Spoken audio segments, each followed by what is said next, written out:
ابراہیم کی طریقے پر بولنا اس بات کی دلیل ہے کہ سنت صرف نبی کے طریقے ہی کو نہیں کہتی، محمد صلی اللہ علیہ وسلم ہی کے طریقے کو نہیں کہتی. یہ اصل بات اس لیے بتا رہا ہوں میں کہ یہاں پر لیتے ہیں ہاں سنت پر عمل کرنے والی جماعت، ہم لوگ سنت پر عمل کر رہے ہیں ما انا علیہ واصحاب. تو اگر جس سے مراد سنت صرف لے لیتے ہیں اور سنت کا مطلب یہ کہ یہ تبلیغ کرنا، سنت کا مطلب یہ ہے کہ بس یہ توحید کا درس دینا، سنت کا مطلب یہ قرآن پڑھانا، نہیں. اگر ایسا ہے تو آپ ذرا غور کیجیے، اس حدیث پاک کو یہیں پر رہنے دیجیے. بنی اسرائیل کا لیجیے، کیونکہ بنی اسرائیل کے بارے کے بعد فرمایا ہے ان کی امت، ان کے لوگ 72 میں بٹے، تو ان کے بٹنے کو آپ دیکھیے کیسے بٹے. جب ان کے بٹنے کو دیکھیں گے اور پھر ایک جنتی اور سب جہنمی، تو آپ کو بھی بیس مل جائے گا کہ اس حدیث کا بھی مطلب وہی ہوگا، اس حدیث کا بھی مطلب وہی ہوگا. جب ہم بنی اسرائیلیوں کو دیکھتے ہیں تو صرف نبیوں کو قتل کرنے کی بنیاد پر، نبیوں کو ستانے کی بنیاد پر، خدا کے محبوبوں کو تکلیف دینے کی بنیاد پر، اس بنیاد پر سب کے سب جہنمی ہیں، اور جس نے نبی کا ساتھ دیا اس بنیاد پر وہ ایک فرقہ جنتی ہے. عمل کی بنیاد پر کوئی نہیں ہے، کیونکہ عمل کا مسئلہ ہی بہت کم ہے. وہاں آپ دیکھ رہے ہیں عمل کا مسئلہ ہی بہت کم ہے. اتنا کم موقع ملا، اس موقع ملنے سے مراد یہ کہ کام ہی اتنا کرتے رہے نا، رہے تو مطلب یہ کہ 950 برس سال تک رہے حضرت نوح علیہ السلام قوم میں، لیکن بس سنبھالتے سنبھالتے ایسا زمانہ گزر گیا. نبی پاک صرف 23 سال امت میں رہے، کائنات میں انقلاب آ گیا. سمجھ رہے ہیں، کائنات میں انقلاب آ گیا، ان کا ایک ایک سیکنڈ بڑا. کہنا یہ ہے کہ جب بنی اسرائیل کے جہنمی ہونے پر غور کرتے ہیں تو ان کے جہنمی ہونے کا صرف بیس ہے عقیدہ رسالت. ان کے جہنمی ہونے کا بیس ہے عقیدہ رسالت کا انکار، عقیدہ نبوت کا انکار، نبیوں کو قتل کرنا، ناحق ستانا، پریشان کرنا، نہیں مانتے تو نہیں مانتے، ان کے اوپر تہمتیں لگانا، اے عیسیٰ تم یہ ہو، اے موسیٰ تم نامرد ہو، یہ سب جملے کہنا. مطلب کوئی عمل کے اعتبار سے نہیں، بلکہ کیا کہنا، عمل تو زبردست کرتے تھے. اتنا عمل کرتے تھے کہ جانتے ہیں کچھ یہودی نبی پاک پر بھی ایمان لانے کے بعد بھی کہتے تھے ارے ہم وہ بھی مسئلے پہ عمل کرنا چاہ رہے ہیں. تو عمل کی دنیا میں بہت آگے رہتے تھے، لیکن اصل جو جہنمی ہونے کا بیس تھا وہ ہے نبوت اور رسالت کو صحیح طور پر قبول نہ کرنا. تو اب اس حدیث پاک کا پورے طور پر دنیا میں تو بہت میڈیا میں دیکھے ہوں گے آپ، لیکن اس کو بھی سن لیجئے. 73 میں ایک کون، نوٹ کیجئے گا، 73 میں ایک کون. تو اب آپ سن لیجئے، 73 میں ایک وہ ہے جو نبی کے عقیدے پر اور صحابہ کے عقیدے پر گامزن ہوگا، وہی جنتی فرقہ ہے. عمل پر اگر گامزن ہونا ہوتا، نبی کبھی نہیں فرماتے کہ بنی اسرائیل اتنے میں بٹے، ڈائریکٹ فرما دیتے میری امت صرف بٹے گی. یہ بنی اسرائیل کو سامنے لا کر کے بتانا چاہ رہے ہیں ارے بنی اسرائیل کی طرح مت کرنا، اوپر سے نیچے کر دے گا اللہ. کس لیے کیا تھا بتائیے؟ لوط کی قوم کو اوپر سے نیچے کر دیا تھا، کیا تھا کہ نہیں؟ مطلب زمین کو اٹھایا، زمین پر سے جتنے لوگ تھے گھر کو بھی اٹھا دیا، اور اوپر سے ایسا اٹھا کے پٹک دیا اللہ تعالیٰ، طوفان لا دیا. کیا کیا لا دیا؟ وجہ کیا تھی؟ صرف کہتے تھے نبی ارے میرے ساتھ دو، میرا ساتھ دو، میری بات مانو، میرا ساتھ دو، میری بات مانو. نہیں مانتے ہم اس طرح سے. تو جنہوں نے نبی کی بات نہیں مانی، اور نبی کو ماننا یہ عقائد سے تعلق رکھتا ہے، نبی کی ماننا یہ عمل سے تعلق رکھتا ہے، اور نبی کو ماننا یہ عقائد سے تعلق رکھتا ہے. اور کو ہی نہیں مانا تھا ان لوگوں نے. توجہ دیا، نبی کی ماننا مطلب نبی کی بات تو مانتے. ہاں یہ تو ٹھیک کہہ رہے. چنانچہ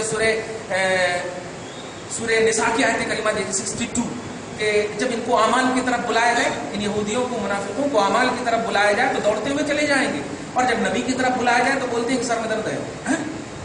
اذا قیل لهم تعالوا الى ما انزل الله والى الرسول، جب اللہ اور رسول مطلب احکام اور رسول کی طرف بلایا جائے تو آپ اے حبیب آپ دیکھو گے کہ یہ آپ کو چھوڑ کر کے احکام کرنے کے لیے چلے جائیں گے، عمل کرنے کے لیے چلے جائیں گے. قرآن پاک کی آیت کریمہ ہے.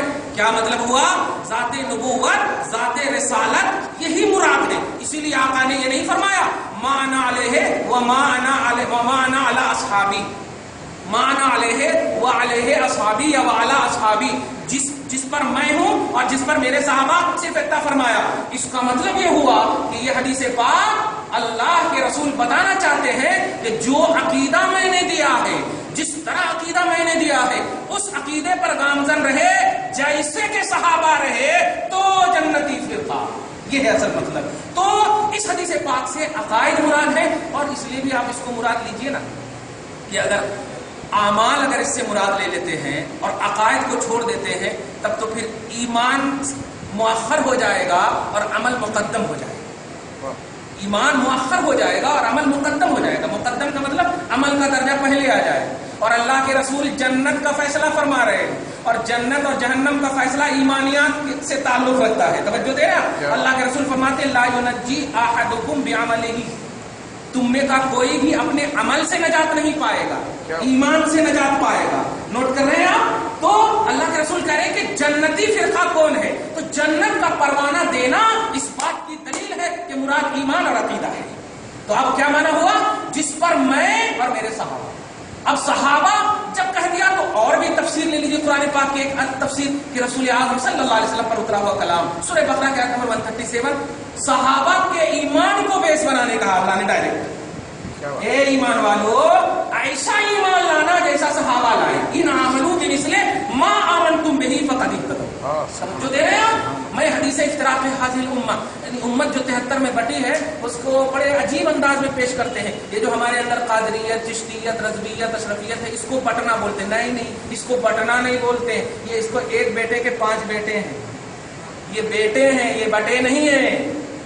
سمجھ رہے ہیں آپ؟ تو اس کو بٹنا نہیں بولتے. بٹنا اس کو بولتے جو ایک نبی کو مان رہا ہو اور ایک نبی کو نہیں مان رہا ہو, نہ ماننے والے اور ماننے والے. اور یہاں تو قادری بھی اسی کو مان رہے ہیں, رضوی بھی اسی کو مان رہے ہیں, اشرفی بھی اسی کو مان رہے ہیں. الحمدللہ, اس کو بٹنا نہیں بولتے. توجہ دے رہے ہیں؟ تو جس رسول نے فرمایا کہ میں اور میرے صحابہ جس عقیدے پر ہوں اس عقیدے پر رہنے والا جنتی فرقہ ہے, اس سے مکمل طور پر نہ تو اعمال کی تحریک مراد ہے, نہ اعمال کی تنظیم مراد ہے, نہ تبلیغ مراد ہے. کچھ مراد نہیں. نبی پاک کا دیا ہوا عقیدہ مراد ہے, صحابہ کرام کا دیا ہوا ایمان مراد ہے. قرآن پاک کی اور کئی ایسی آیتیں ہیں جو اس کی معاونت کرتی ہے. آپ اس حدیث پاک کی بہت ساری یوٹیوب وغیرہ سنیں گے, اپنوں سے بھی غیروں سے بھی. تو اگر یہ مراد لے لیتے, وہ مراد آپ کہہ لیتے, مراد آپ کہہ لیتے. بھائی صحابہ کرام کو آئیڈیل بنانے کہا گیا, اور آئیڈیل کس چیز کا؟ ایمان کا. ایمان اور عقیدہ مراد ہے. اللہ کے رسول فرمانے گویا وہ اس آیت کریمہ کی تفسیر ہو گئی.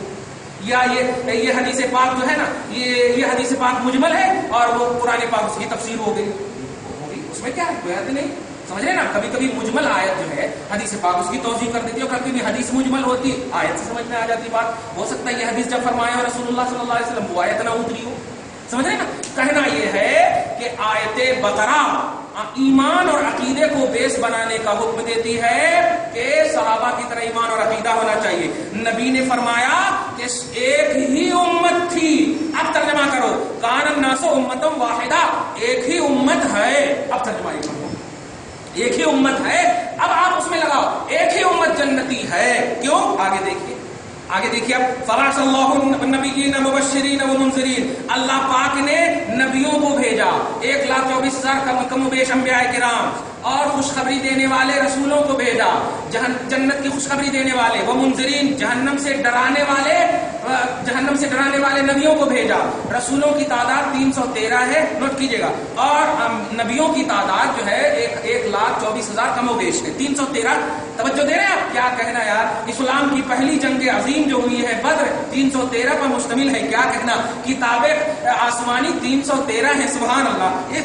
یہ سب دیکھیں گے نا, مزہ آئے گا یار. یہ اللہ تبارک تعالیٰ آخر کیا چاہتا ہے, کیا چاہتا ہے؟ سب سلیکٹڈ بندے ہیں, لیکن یہ عدد کچھ تو مانا رکھتا ہوگا نا. اللہ پاک کا کوئی بھی فعل حکمت سے خالی نہیں ہوتا ہے. صحابہ کرام کی عظمتوں پر قربان. اب آپ آگے دیکھیے, غور کیجیے. وانزل معهم الکتاب بالحق, اللہ پاک نے ان سب کے ساتھ کتاب نازل کیا. ان سب سے مراد رسولوں کو کتاب عطا فرمایا اور دیگر لوگوں کو پیغام دیا. صرف انبیاء کرام کو پیغام ملتے تھے, کتاب نہیں.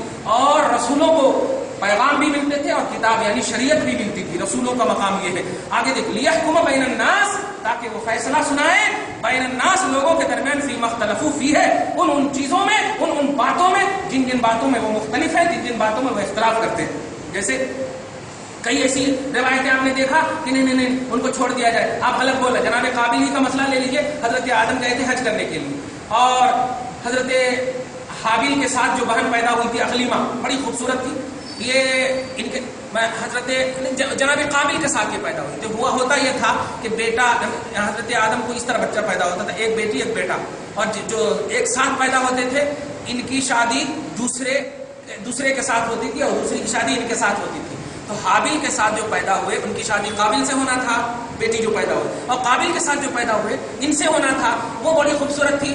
تو کہا کہ دیکھو شادی تو تمہاری ان سے ہوگی, تو کہا ہے آپ اپنی منطق لگا دیں. دیکھیے باپ یہ پہلا ناخلب بیٹا ہے قابل, آپ اپنی منطق لگا رہے ہیں, کہاں سے بول رہے ہیں آپ؟ ایسا دلیل مانگ لیا بیٹا ہو کر کے دلیل مانگ, کہاں سے مانگ رہے ہیں؟ غلط بول رہے آپ, میں نہیں مانتا. کہا میں بول رہا ہوں, میں نبی ہوں, میں تیرا باپ ہوں, میں بول رہا ہوں اللہ تعالیٰ نے یہی ہمیں کہا ہے نسلیں بڑھانے کے لیے, ایسے ہی حکم دیا ہے. تو نا آپ غلط بول رہے ہیں, میں نہیں مانتا. اچھا تو اچھا ٹھیک ہے, آپ کہہ رہے تو ٹھیک ہے. ادھر حضرت آدم گئے حج کرنے کے لیے, ادھر جناب حابیل کو قتل کر دیا. پورا واقعہ پارہ نمبر 6 میں انشاءاللہ آئے گا. قتل کر دیا ان کو. اور ایسا ذلیل کیا جانتے ہیں, اللہ پاک جب انسان کو ذلیل کرتا ہے نا تو حیوان سے بدتر بنا دیتا ہے, اور جب حیوان کو عزت دیتا ہے نا تو نبی کا سوار بنا دیتا ہے. کیا عزت دینا ہوتا ہے, سمجھ رہے نا؟ تو جانور اور انسان جو بھی ہو, اللہ تبارک تعالیٰ کی وفاداری اگر کرتا ہے تو اس کا کیا ملتا ہے, اب غور کیجیے. اللہ تعالیٰ نے کوا ایک پیدا کیا ہے, یہ پریشان تھے لے کر کے گھوم رہے تھے. ارے قابل نے حابل کو مار تو دیا, اور کیا کرنا ہے, کیسے کرنا, اب کیسے کرنا, کچھ بھی نہیں, کوئی ایگزامپل نہیں, کوئی مثال نہیں, کیا کرنا, مار کر کے. پہلا قتل ہے, اب پہلے مقتول ہے, پہلے مرے ہیں, اب کیا کرنا. اللہ پاک دیکھیے گا کیسا رحم الراحمین ہے, ایک کوا کو پیدا کیا. قرآن کہتا ہے فبعث اللہ غرابا یبحث فی الارض لیریہ کیف یواری سوءۃ اخیہ قالت یا ویلتی عجزت مثل ھذا الغراب. اللہ پاک فرماتا سورہ مائدہ کے آیت نمبر 31 میں کہ اللہ پاک نے ایک کوا, غرابن مانے کوا کو پیدا فرمایا, اور پیدا فرمانے کے بعد اس کی چونچ سے زمین میں کھودنے کے لیے کہا, چونچ سے زمین کو کھودنے کے لیے کہا, تاکہ لی اور یہ ہو, تاکہ وہ قابل دیکھ کر کے حضرت حابیل کے شبد کو, لاش مبارک کو چھپانے کا طریقہ ڈھونڈ سکے. چنانچہ اب حضرت آدم کے آنے کا جو مسئلہ ہوا, پوچھا جھوٹ بول دیں. کہنا یہ ہے کہ اختلاف جب کیے, فیصلہ حالانکہ اللہ تعالیٰ کی طرف سے فرمایا جا رہا ہے, اور دیکھ بھی لیا کئی ایسے مسئلے, دیکھ بھی نہیں فیصلہ یہ ہے, ہمارا فیصلہ ہے, ہمارا نہیں مانو. تو نبیوں کو جو پیغام اللہ کی طرف سے ملتا وہ اختلاف کرنے والوں کے سامنے اتمام حجت کے لیے ملتا ہے, حق پیغام ملتا ہے, اور اگر جو مان لے تو کامیاب ہو جاتا. چنانچہ اللہ فرما رہا ہے کہ فی مختلف فیہ ہے کہ ان لوگوں کو کتاب حق کے ساتھ اس لیے دیا جاتا تاکہ یہ فیصلہ کریں لوگوں کے درمیان ان باتوں میں جو لوگ جس میں اختلاف کر لیے. لیکن مختلف فیہ الا الذین اوتوہ من بعد ما جاءتهم البینات بغیا بینہم. آیت کریمہ کا خلاصہ یہ ہے کہ اختلاف کی صرف وجہ بغاوت ہوتی, اختلاف کی وجہ بغاوت ہوتی تھی, سرکشی ہوتی تھی, عناد ہوا کرتا تھا, حسد ہوا کرتا تھا, اور کچھ نہیں ہوا. خاص طور سے بنی اسرائیلیوں کو آپ دیکھیں تو ہمیشہ یہی کہتے تھے محمد صلی اللہ علیہ وسلم کے زمانے میں. بڑے افسوس کے ساتھ کہنا پڑا, ایسا افسوس کے ساتھ مان لیتے, اب کیا کرنا. ہم لوگ تو سوچے تھے کہ اسحاق کی نسلوں میں آئیں گے, یہودیوں کی نسلوں میں آئیں گے, یہ کس میں آ گئے, عدنان میں آ گئے, اس میں آ گئے, اس میں آ گئے, اس طرح کی. تو اس کو تم منوانی بولتے. بھائی آپ کو ماننا ہے, منوانی کرنا ہے. ماننا ہے تو جو بھیج رہا ہے وہ وہی ہے, جس کو بھیج رہا ہے اس کا ٹارگیٹ بھی وہی ہے, اللہ تبارک تعالیٰ بھیج رہا ہے, آپ کو صرف ماننا ہے. تو نہیں اپنے نفسانیت, بغاوت, عناد, سرکشی. لیکن اللہ پاک جسے ہدایت دیتا ہے وہ بالکل آ جاتا جنتی فرقے میں. چنانچہ فرماتا فہد اللہ الذین آمنوا لما اختلفوا فیہ, اللہ ہدایت فرماتا ہے ان کو جو مانتا, آمن جو مانتا, لما اختلفوا فیہ اس چیز کی وجہ سے جس چیز میں وہ لوگ مختلف ہوئے. مراد جو نبی, خاص طور سے پیغمبر اعظم صلی اللہ علیہ وسلم کہ جو چیز لا کر کے دیا, ایسا کرو, یہ کرو, یہ کرو, میں کہہ رہا ہوں میں اللہ کا نبی ہوں, یہ وہ ہوں, میں نہیں مانتا, نہیں مانو. تو اسی مطلب یہ کہ اسی نہ ماننے کو دیکھ کر کے ایمان والے ایمان لے آتے تھے. ایسا کیسے ہوتا جی, کل تک بولتے تھے, ہمارے کو بولتے تھے, جیسے حضرت سلام ابن مشکم وغیرہ یہ سب کہتے ہیں کہ تم ہی تو ہم کو بولتے تھے نا کہ محمد یہ آنے والے, ان کی شان یہ ہوگی, توریت میں یہ ہے, انجیل میں یہ ہے, ایسا ہے ویسا, اور آج آ گئے تو تم کرنے لگ رہے ہو. یہ سب میں نہیں بولتا تھا, اس وقت بھی انکار کر دیتے, اور اپنے ساتھیوں سے بھی یہ لوگ انکار کر دیتے تھے. تو یہی بیس بنتا تھا کہ نہیں یہ تم جو ہے نا ماننے اور منوانے کا جو پہلو ہے تمہارے نزدیک وہ نفس ہے, وہ بغاوت ہے, سرکشی ہے, حقیقت نہیں ہے. حقیقت ہوتی تو من وعن جو اوصاف توریت میں تم نے دکھائے تھے, سارے اوصاف اور کمالات کے ساتھ ویسے ہی محمد نظر آ رہے ہیں, مان لو ویسے ہی محمد.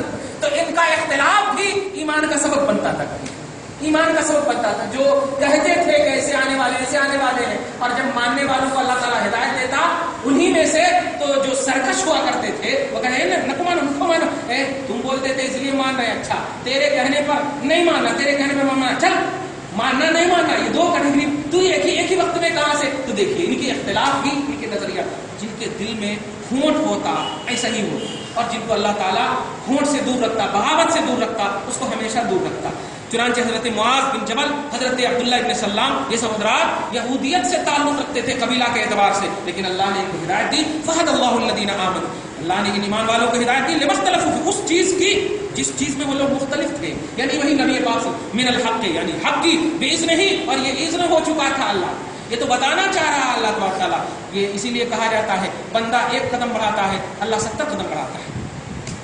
بندہ جب 70 قدم بڑھاتا ہے تو اللہ 70-100 قدم بڑھاتا ہے. وہ قدم سے مراد یہ نہیں کہ آپ کے ساتھ ساتھ چلتا, آپ کے ساتھ کا ہو جائے, ایسا نہیں. مطلب یہ کہ اللہ پاک ایسا نہیں کہ تم کو ہم بس انسان بنا دیے بیٹھے رہو اور ہم دیں گے اور تم کھاتے رہو, ایسا نہیں. تم بھی محنت کرو, تم بھی قدم بڑھاؤ. ارے نبی اتنا جمال والا, اتنا خوبصورت, یا اللہ, جو آسمان, چاند, کہکشاں, سورج, چاند, ستارے ساری بلائیں لینے کے لیے حسرت کرتے ہیں, انتظار کرتے ہیں, اور فرشتے بار بار مجھ سے ریکویسٹ کرتے ہیں بھیج مولا, بھیج مولا نبی کی بارگاہ میں, نبی کی بارگاہ میں, اور تمہیں دے دیا ہے میں نے تیرے سامنے اور تم مکر رہے ہو. بے وقوف کہیں گے نہیں.